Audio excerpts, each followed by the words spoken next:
સૌથી પહેલાં આપણે 5 રૂપિયાવાળી તાનસેન લઈ લેવાની છે અને આપણા બનાવેલા ચણાના લોટના લબડામાં એને બરોબર ખદોડીને પછી આપણે ગરમ ગરમ ઉકળતા તેલમાં એને નાખવાનું છે।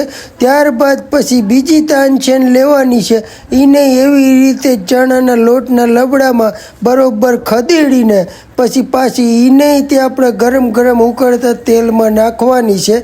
પણ આ જે તાનસેન રહીને એકલી મજા ન આવે એટલે આપણે એમાં જોડે તમાકુની પડી જે આવે ને એ લોટમાં ખદેડીને પાછી એ તેલમાં આપણે ઉમેરી દેવાની છે। પછી થોડીક એ ઉમેર્યા પછી એને જરાક વાર આવી રીતે ફરાઈ લેવાની છે।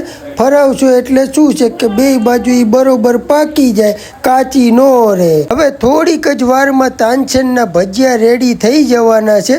આવીને આવી અવનવી રેસીપી શીખવા હાટું આપણા પેજને ફોલો કરો અને વિડીયો ગમ્યો હોય ને તો 5 જણાને મોકલી દેજો। તો જુઓ આપણા તાનસેનના ભજીયા રેડી થઈ ગયા છે। હવે આના ટેસ્ટની તો શું વાત કરું ભાઈ, આ ખાધા પછી તમારે કોઈ પડીકી વડીકી ખાવાની જરૂર ન પડે હો। એકવાર ઘરે ટ્રાય જરૂર કરજો, મોજ આવી જશે ભાઈ।